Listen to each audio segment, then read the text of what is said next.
tandaan nyo, pag hindi kayo tumigil sa pagiging abusado, abuse of power dyan, darating ang time makarma kayo. Ako, hindi ko alam kung si Buying natamaan din ito ng karma or tinamaan ang gung ni Bantag. Pero, mukhang kay Pastor talaga sama-sama na to eh. Bakit nasabi ko kay Pastor? Kailan ba nawala si Buying? Oh. Sa mga panatiko ni Buying, kailan ba naumpisa siyang na-blackout? Kailan ba siya nalubat? Alam nyo? Kailan? Diyos ko. Kaya sabi ko dito, nakarma talaga to ni Pastor. Alam nyo po ba, kailan huling nagpakita si Buying? Nung pagkatapos bumira kay Pastor. Pagkatapos nun, hindi na siya nagpakita. Si Marlica pa nga yan nag-expose na wala, nasa nakaratay si Buying eh. Ito yun guys, oh. Ayan. Remulla's first public appearance in 4 months. Oh, after 4 months kanina po yan sa Philippine Star. Justice Secretary Jesus Crispin Buying Remulla on Wednesday attended kanina Department of Justice event marking his first public appearance. Oh, since March this year. Remulla was at the signing of the DOJ National Prosecution Services revised rules on criminal procedure which will govern the rules of preliminary investigation on criminal charges. His last appearance was on March 4, 2024 when he announced that child and qualified human trafficking charges would be filed against fugitive daw, against Pastor Apollo Sikibuloy. Yun yung huling labas ni Bonyeng. O, ngayon. O, di na karma. Karma ni Pastor Yeng eh. Pagkatapos siya mag-announce, naalala ko pa ho yun, nag-announce siya, nasabi na. Nireview namin yung nabasurang kaso ni Pastor Kibuloy. Oh, nakita namin, may probable cause talaga. Ulol. May probable cause daw. Guilty daw talaga si Pastor. Pagkatapos nun, biglang naglaho. At naalala ko pa nga ho yun, kailan ba kami nagkita nun ni Pastor? Binanggit ko pa nga kay Pastor yun eh. Sabi ko, Pastor, ano yung masasabi mo? Yung sinabi ni Buying na guilty daw kayo, may probable cause na po yung reklamo sa inyo. Tama talaga yung sinabi ko kay Pastor. Pagkatapos nun, hindi na nakita si Buying. Sawa ng Diyos, buhay pa man.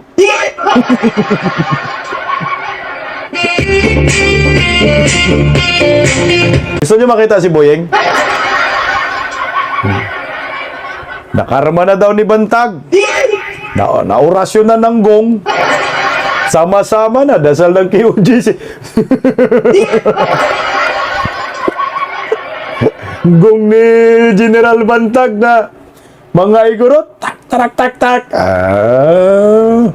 Yung mga sisiwit na mga sayaw ng igurot, mukhang umubra na nga. Ito, gusto niyo makita si Bonyeng? Magulat kayo. Alam mo, ayan oh. Ayan ho siya.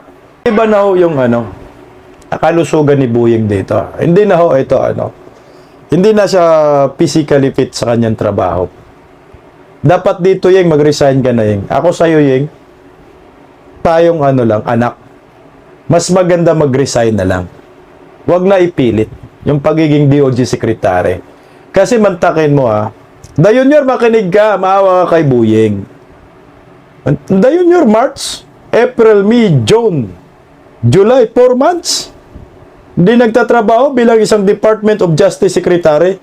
Anong nangyayari sa ating justice system? Otak gamitin nyo. Magpanay pulboron.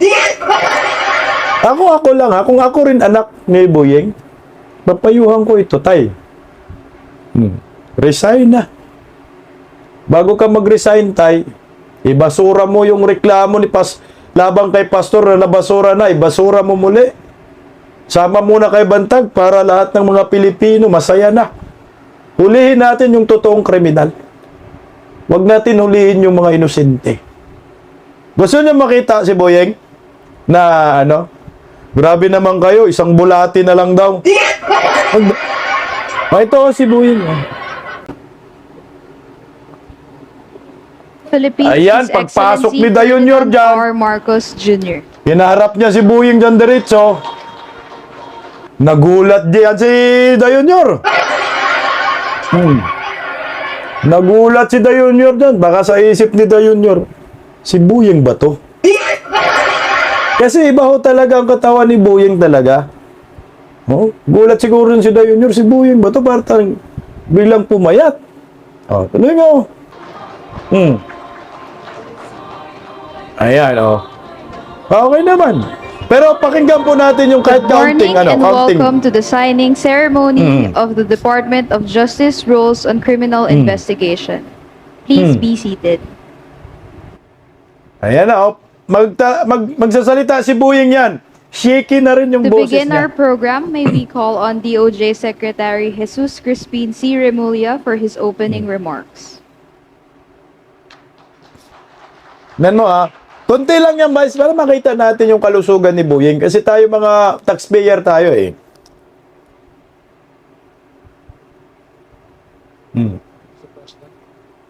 Ladies and gentlemen, today we mark a significant milestone with the signing of the new 2024 Department of Justice NPS Rules on Preliminary Investigations and Inquest Proceedings. This initiative will profoundly impact our justice system and the Filipino people.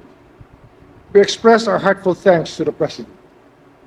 There is no more fitting way to mark this historic event than to have it graced by the Chief Executive's presence. These rules will lead to a higher conviction rate, declogged court dockets, and Ano na no, iba na yung ano niya. Iba na ho yung boses niya, iba na rin yung tayo niya. Ano na si Boyeng dyan, iba na talaga. Ako sa akin lang, kung ako anak yan, mag-resign na lang.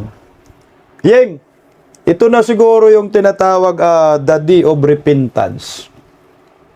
Magsisi ka na, sir. Paalala ng Panginoon yun sa'yo. Alam ng maraming Pilipino, sir, kilala ka. Siguro, bigyan ng pagkakataon, lahat ng mga nangyayari, ginagawa niya nung kalakasan pa. Ano na, sir? Sisi ka na, sir. Pawalang sala mo na, sir, yung si Bantag. At saka ibasura na yun, sir. Saka yung kay Pastor Kibuloy. Meron kang alam, sir, sa lahat na nangyayari, mas maganda.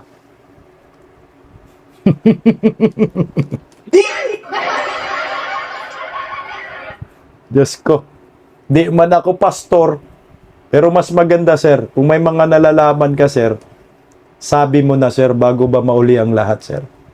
Malay natin, sir. Madala ka pa rin sa pintuan ni San Pedro. Iba na kasi yung tayo niya eh. Di ba? Iba na ho.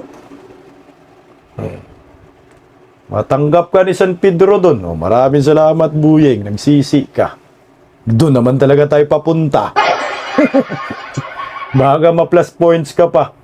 Linisin mo yung mga pangalang sinira ninyo. General Bantag, no? Tina-trial by publicity. Tapos si Tibis. Tapos ito, si Pastor Kibuloy. Nanggagaling lang sa bibig ni Boyeng yan eh. Nung sinabing guilty, puta, ang resulta lahat ng preliminary investigation, may probable cause. Kagulat-gulat ito kay Pastor Kibuloy, bigla-bigla lang eh. Nagsalita lang siya, hayan, sila ang batas. Naka! Yeng! Basta Yeng ha! Bago mag-resign, alam mo na, palakpakan ko si Boyeng basta gagawin niya yun. At ikaw naman, Yor. Hindi naman na physically fit yung Department of Justice mo, Yor. Bakit ba pinipilit nyo ito? Wala ba kayong makitang DOJ Secretary na medyo maayos-ayos naman yung kalusugan? Ang dami nagko-comment dito, sir eh. Kulang na lang daw isang perma ng bulati daw eh. No? Ako sa akin lang, pahingayin na natin si Buyeng. Lalo siyang may stress dito. Pahingayin na natin. Tayo mga employer tayo eh. Kasi tayo mga taxpayer. O Yeng, bumitaw ka na Yeng. Ipasa mo na yan Yeng. Anting-anting mo Yeng. Wag na Yeng, may stress ka lang. Kasi mahirap yan Yeng na ganyan yung kalusugan mo Yeng. Tapos kami nagkikriticize sa'yo. Ayaw namin magpadagdag ng stress sa'yo. Kaya payong anak. Mas maganda ho Yeng. Resign ka na lang.